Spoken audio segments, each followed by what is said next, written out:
in this fashion every Wednesday leading up to Las Vegas, guys. So, hey, we got St. Louis, Missouri. Welcome. I love this, Kim, on my way to the airport. Absolutely. I just spent some amazing time. Go check out our Facebook page, guys. I just spent some amazing time with our top Euphoria Rising Stars leaders. And we had an incredible event with Mr. Eric Worre and Ron Williams, and even got a sneak peek at their house. It's not finished, but we were able to walk through and check it all out. It was a lot of fun. Had some great team dinners, incredible instruction, leadership development. What a time. We got Loveland, Colorado. Welcome, Annette. How you doing? Virginia Beach. Hey, Tim from Illinois. We got Delaware. Well, all right. I think Ms. Larkin here, Ireland. We've got somebody from Ireland. So I think they win. How fun. Jen, you got fans in Ireland. Way to go. They've already got the Dr. Jen hat, t-shirt, and temporary tattoo. Hey, Pittsburgh, welcome. Big thumbs up. Howdy from SoCal. Hey, Betty from Washington. Dallas here. Again, we're going to go live in 1 minute, guys, with Jen. We're going to turn the time over to her. Hey, Jen, look at that from Newport. And thrilled. We've got Stana from Detroit. Dallas is here. Margot, how you doing? I love your smiley face. We love connecting with you guys, right? If you haven't joined us, go follow us out on Instagram as well. And that's Euphoria Science. And check out our business page, Euphoria Rising Stars. And if you're interested in all the cool testimonials, that's Experiencing Euphoria. That's our private group on Facebook as well. Hey, how you doing, Alice? From Florida. We got Wisconsin, Canada. Hey, Craig. Hey, Courtney. I love this. Courtney, great to see you. Hey, Sherry, missed your smiling face already. She's still in Vegas, smiling. Hope you're doing well, Sherry. Thanks so much for being here, guys. Well, it is straight up time. As you know, I like to do things on time, and that's part of the culture I'd love to keep perpetuating at Euphoria, that we get things going on time, because your time is valuable. We're going till 12:30 Mountain Standard Time. So without any further ado, let's get on these slides, right? And of course, you're all here to see this amazing lady, right? The one and only Dr. Jen Myers. You love the videos. You know, we got videos on every snip on your resources page, but she is an incredible PhD, DNM, DOM. She can tell you what all that means, guys. But all I know is she is one super cool lady and just brilliant. You just get in a room with her for just a couple minutes and you're just so excited that she is on the Euphoria team. And so with that, Jen, we're gonna turn it over to you. I know you're gonna be talking about some SNPs, so the time is yours. I'm gonna mute myself out and go, I don't know, go roll around in the living room. Just excited that you're here. Thanks a lot. Oh, thanks, Craig. What an introduction. Wow. Hey, everybody. Thanks for joining me. It's felt like Bill Nye the Science Guy when we were talking about doing this, which I thought was pretty cool to be able to do a lunchtime discussion with you guys based on some of these SNPs and hear some of your questions and feedback. So we've got some great things to talk about. I am Dr. Jen Myers. I just finished my PhD with my dissertation. I'm super excited. I'll be presenting it on nutrigenomics at the Ancestral Health Symposium here in San Diego in August. So that's pretty exciting. So all this stuff that we do and talk about and we're doing here with Euphoria, that was all in my dissertation, and that's all stuff that I'm going to be presenting. So it's really, really a special place for me to be here, to learn from you all, to hear your stories, and to be able to take this out to the masses, right? How cool is this? So yes, so I have a practice where I do nutrigenomics. Nutrigenomics, of course, being the study or what we do for individual genetic variants and how it affects a person's response to certain nutrients, of course, and supplements and such, and impacts their risk of these nutrient-related chronic conditions or even acute conditions. So it's really important for us to study these biochemical pathways and understand what these variants or these deficiencies mean for each of us. We get to use this as a tool. This is not a weapon. This is not disease-based genetics where we're saying, oh, you're predisposed to breast cancer. I'm so sorry. What do we do about that? No, this is actually looking at biochemical pathways and looking at your possible weaknesses, which we all have them. It doesn't make us weak. In fact, understanding it gives us power, right? Because then we can go in and we can support these things and we can actually thrive at a more optimal level. And it's an incredible thing to study. It's an incredible thing to watch. I love all your stories and your information. So thank you all for sharing those with me. SNPs. So let's get started with some of these SNPs. We have 18 currently. SNPs are single nucleotide polymorphism, of course, which means that there's a slight little variation that happens within our DNA, and it doesn't make us bad. We heard the term dirty genes, of course. There's a book out there. We all have these dirty genes. Just understanding it gives us knowledge and power, which is great. So that's kind of what we're looking at here. Today, I was going to highlight a couple of them. And I think each week what I'm going to do is break it down into categories and let you guys know ahead of time what categories I'm going to look at so you can get your questions ready for me, right? So that way we can kind of keep it focused and honed in because there's a lot of questions I might not get to, and I apologize. I'll try my best.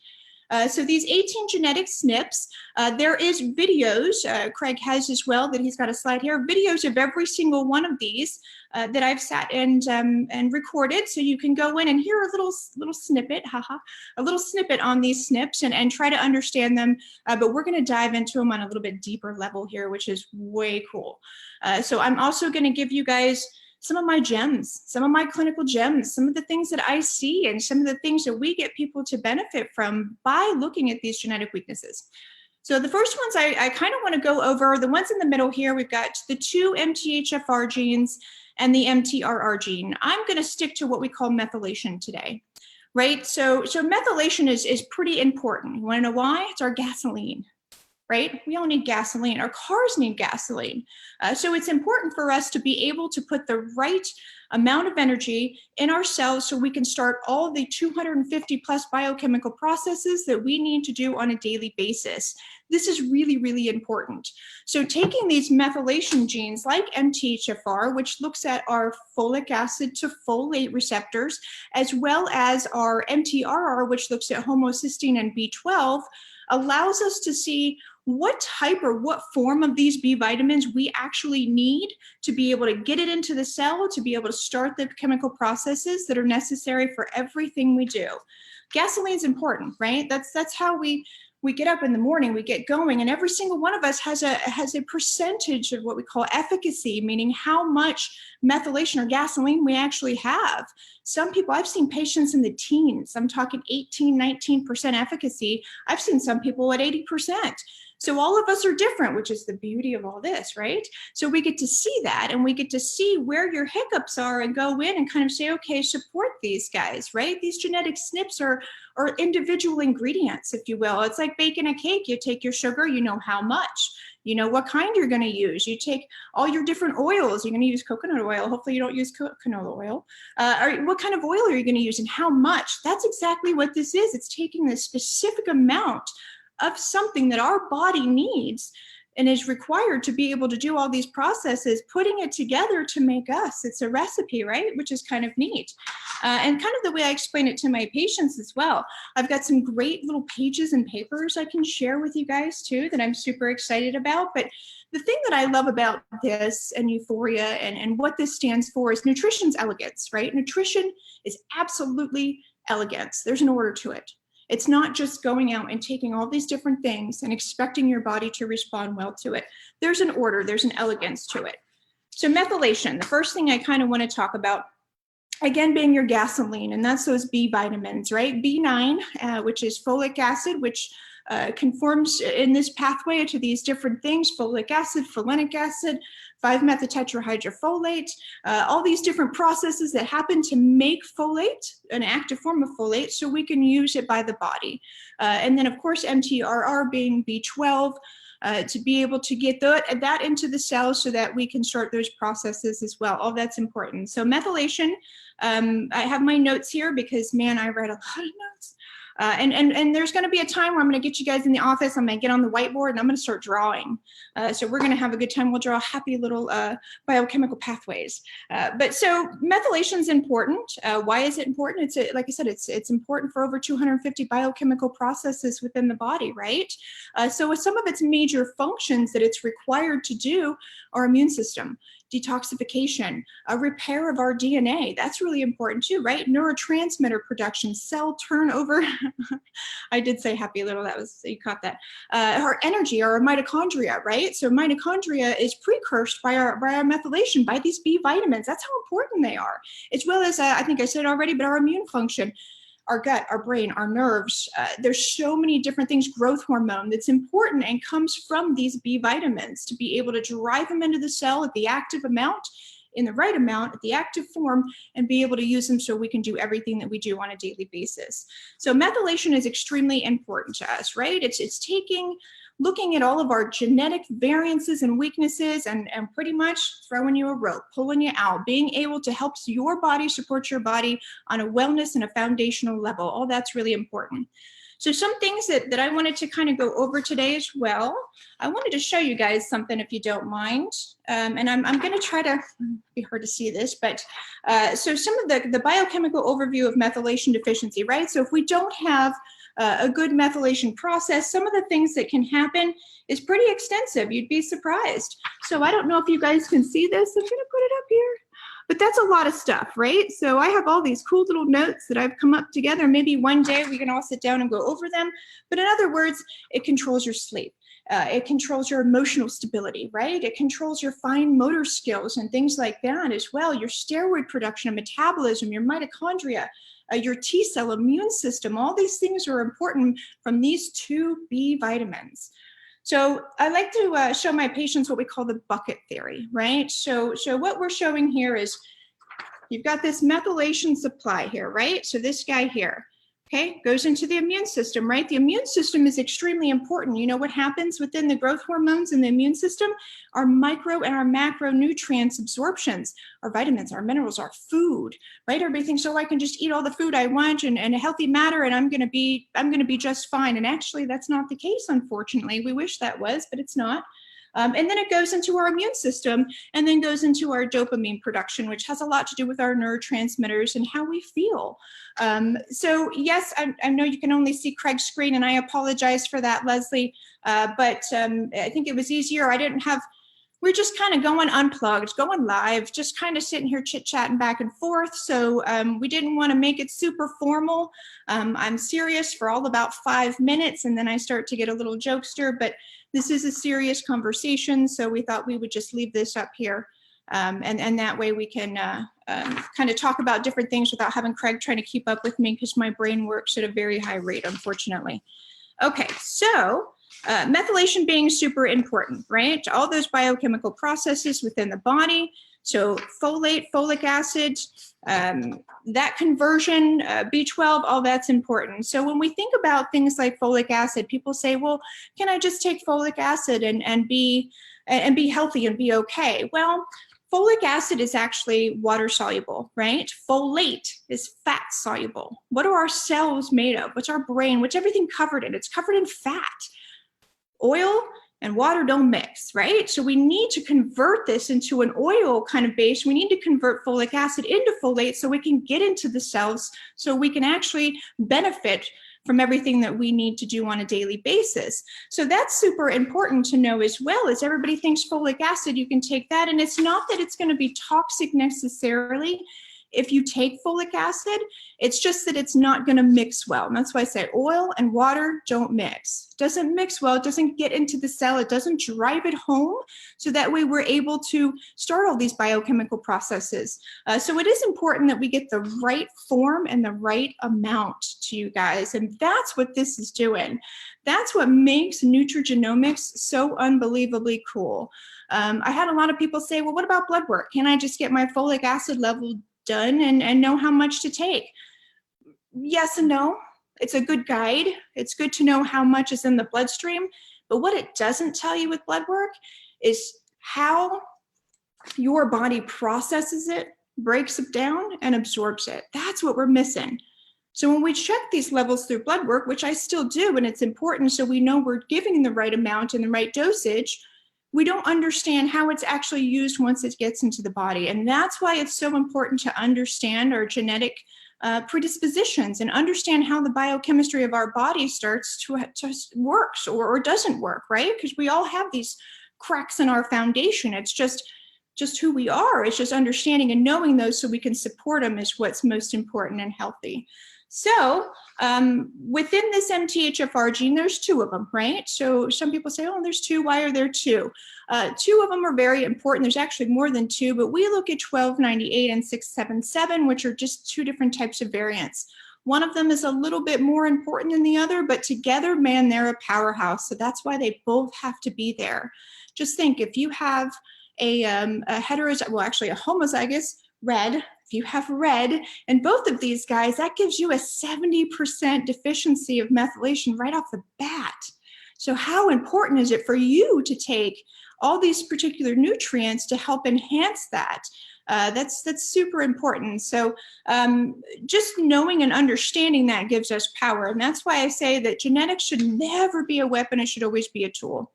So taking specific things that we've used for these MTHFR genes, of course, is important because we've looked at the biochemical process and we've been able to say per peer-reviewed studies that, hey, these are the ingredients that are going to go in, support, and enhance what we can do to get the folic acid, to get the folate once it's converted into the cells to be used by the body very appropriately.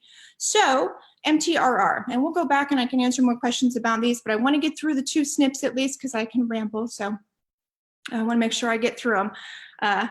So MTRR talks about homocysteine, of course, and B12, right? So has anyone here ever taken B12 and all of a sudden they have energy and they feel good and they're happy? Does that ever happen to anybody? Because exactly, I've had a lot of patients that are like, that's my happy pill, my happy shot. I feel great when I take it. Right? And some people not so much. Maybe they don't need as much, or maybe you were taking the wrong format the whole time and never knew it. It happens all the time, right?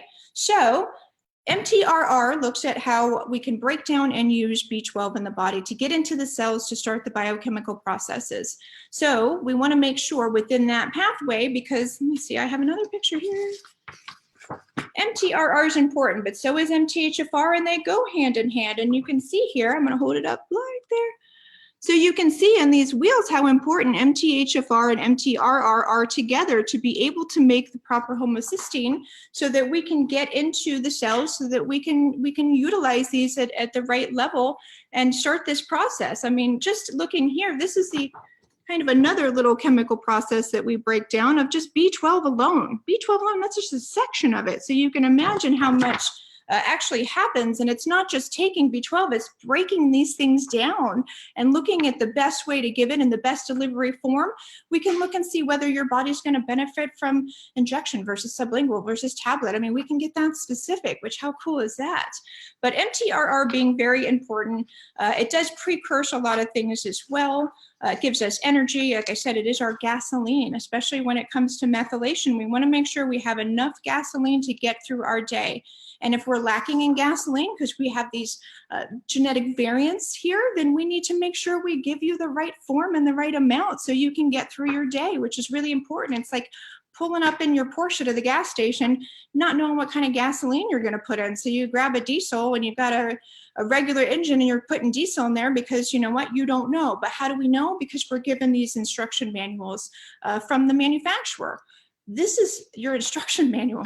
This is your blueprint. And now we can take a look at that and tell you exactly, precisely how much and what form you should take the right amount, the right form and the right amount at the right time for the right person. So that's something really neat that we're able to do here, which I love. So making sure that we get these proper methylation, this proper gasoline into our body, into our cells is important for us to be able to thrive. And if we don't, are we going to not run? Probably not. We'll still run. Has anybody ever been like, man, I just feel like I just have to push myself. I just have to do whatever it takes to get through the day. I'm exhausted, but I've got kids to take care of. I've got a job to do. I've got all these things I have to be able to continue to do, but I'm tired. Well, guess what? If we can give your body what it needs, you can get through these things. You can look down at your clock and it's 11 o'clock at night and you can say, I accomplished a lot today and I feel pretty darn good. That's the goal of this, right? Is to be able to give you foundational support at that optimal level and that optimal amount so that you can feel good and get through your day. Methylation is your gasoline. MTHFR MTRR, think of that, think about gasoline, getting that into the cell, getting the right kind of gasoline in the right form, in the right amount. You can't put 20 gallons of gasoline in a 10-gallon tank. Of course, it's not gonna work, it's gonna overflow. What's it gonna do? You're gonna waste it. It's the same with vitamins in our body. I hate to compare it to cars all the time, but it's something that we all understand because we're giving the tools to be able to understand it better. That's what this is giving us the tools to be able to understand our body better, what we put in it, how much we put in it, and what it does once it's there, or what happens if it's not there and we don't have the right form. So this is why nutrigenomics is so awesome and important, and this is why you being here with Euphoria is so amazing, because you are giving yourself what you need. You're giving your body exactly what it needs in the exact right amount at the exact right time that you need it. So I think that's really cool that you guys are all here. I know that we only have 30 minutes, which, oh man, I could talk about this for hours. So I'm gonna try to get through some questions if there's any. Let's see, I have one here I'm gonna read. Studies with taking nutrient panels before and after Euphoria. So Levi here's asking about studies, and we are starting to implement our in-house studies here. I know this company has been around since 1994. The science has been evolving since 1994.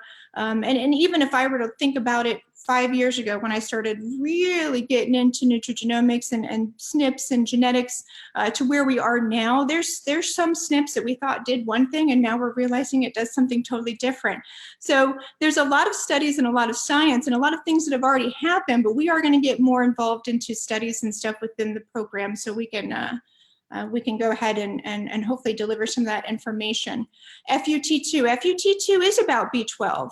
That is correct. It's not my go-to for B12, but it talks about B12 absorption in the gut, right? Because where is B12 absorbed, okay? So let's say you take your B12 supplement, let's run it through the body. You take your B12, automatically it's encoded in the salivary glands with an enzyme that actually helps it get through the gastrointestinal system, because a lot of stuff can get destroyed there.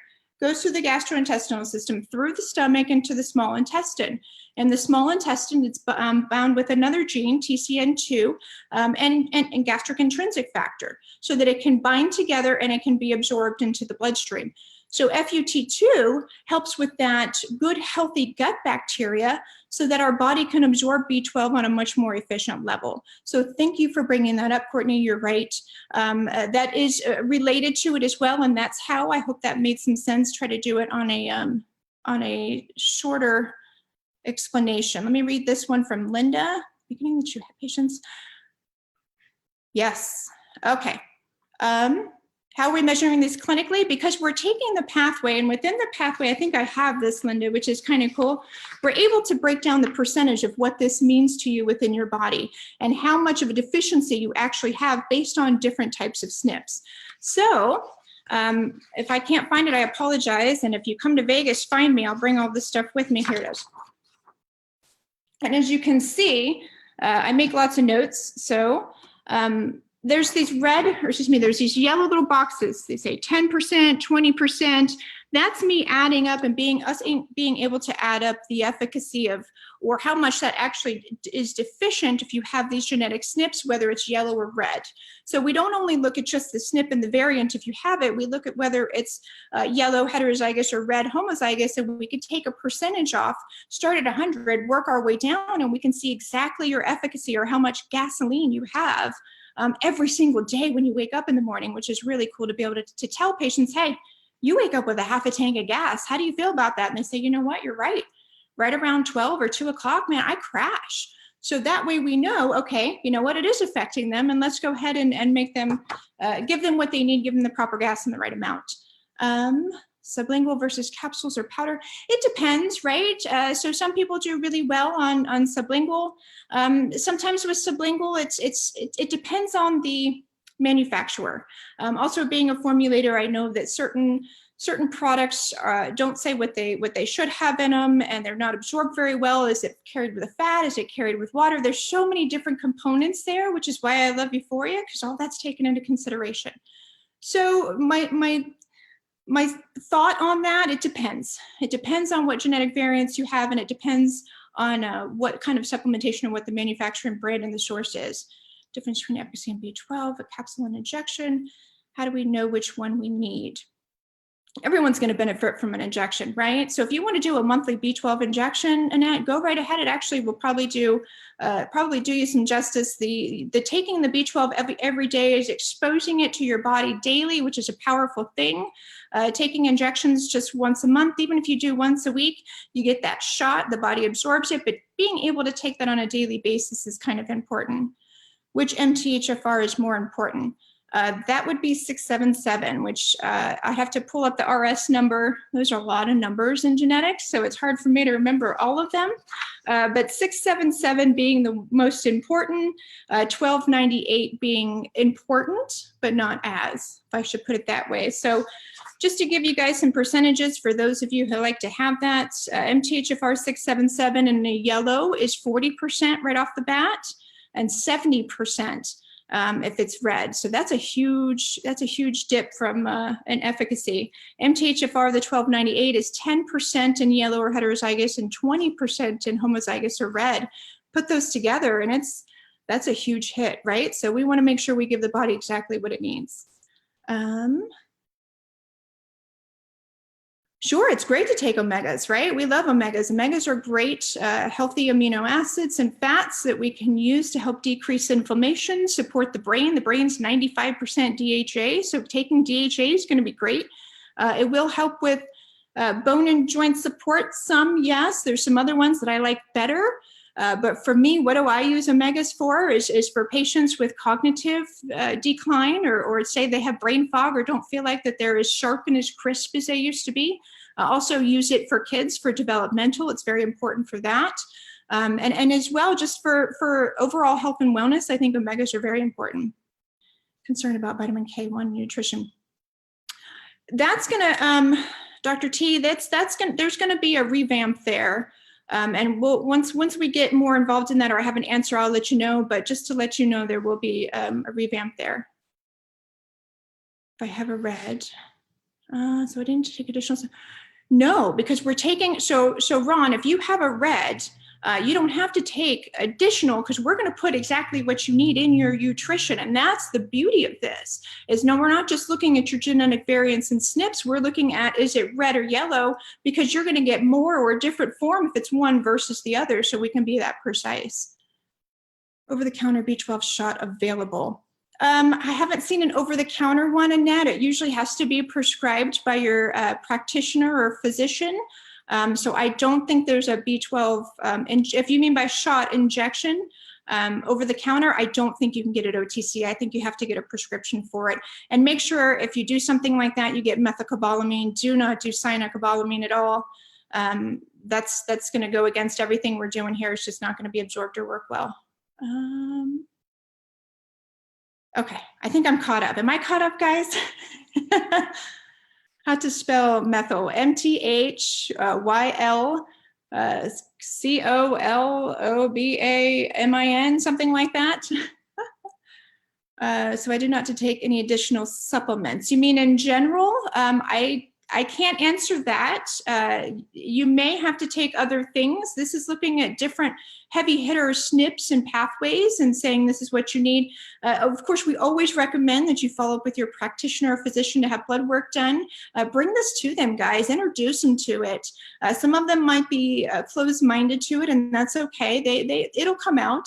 And others may be very interested in knowing what you're taking and why. So I don't know that I can't answer if you need any additional support or not because I don't know your medical history. Methylcobalamin. There you go, Joel. Good job. Joel spelled it for you guys. Hi, Joel. Same profile forever. Dawn, when you mean the same profile, are you in regards to the same SNPs and the same genetic variants? If you are, then yeah, we don't have to retest DNA. DNA can repair itself, but those SNPs, those variants, don't change. We can turn genes on and off, which is really cool, but those actual variants that you were blessed or misfortuned by your parents don't change. Those don't differ. So we actually don't even have to recheck genetics again, which is kind of neat, unless we're looking at additional things and we need to reswab, but otherwise, no. Saying that we shouldn't take, because my DNA shows I need it. So when you say, why are you taking this? Shouldn't we say, because my DNA shows I need it? Crystal, that's a great way to put it, right? So when someone says, why do you take this? Why do you take that supplement? Why do you take this nutrition? Why do you do this? That's a great way to say it, because my body tells me I need it. My body says so, right? Let's see here. Geekdom. Thanks, Tom. We like it too.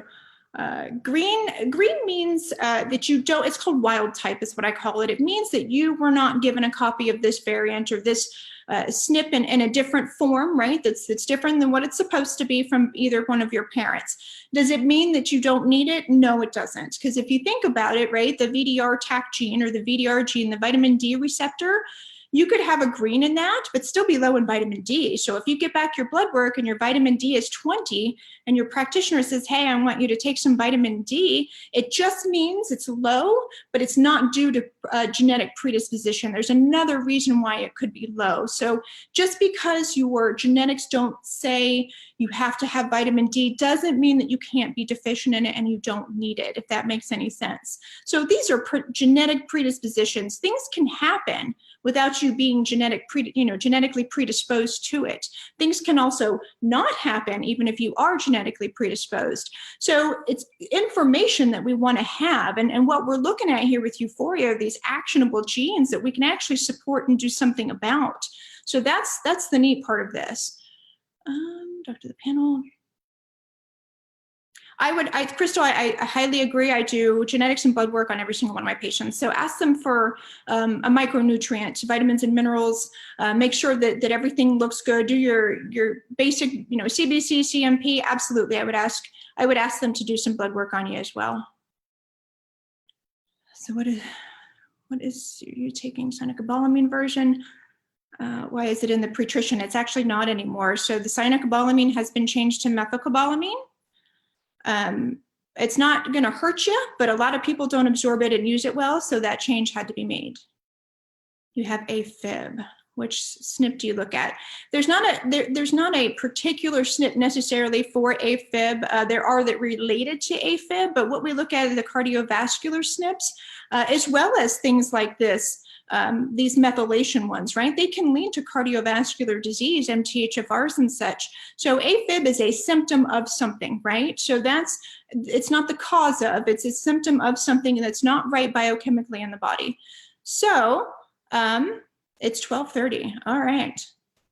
Well, that was fast, guys, right? No fun. We could talk about this for days. But anyway, it is 12:30, and I appreciate you all for being here. There's so much information to share about this, of course. Next week, I'm going to go into inflammation and immune. So if you have any questions on any of these inflammation or immune SNPs, let me know. Biome test is a good test, Tom. I know the CEO of that company. So thank you all for being here. I appreciate your time. I'm looking forward to next week and the next 7 weeks coming up and leading up to Vegas. Woo! So hope to see you all soon and next week, and get your questions loaded. And let's talk about immune and inflammation next time. Thanks so much, guys.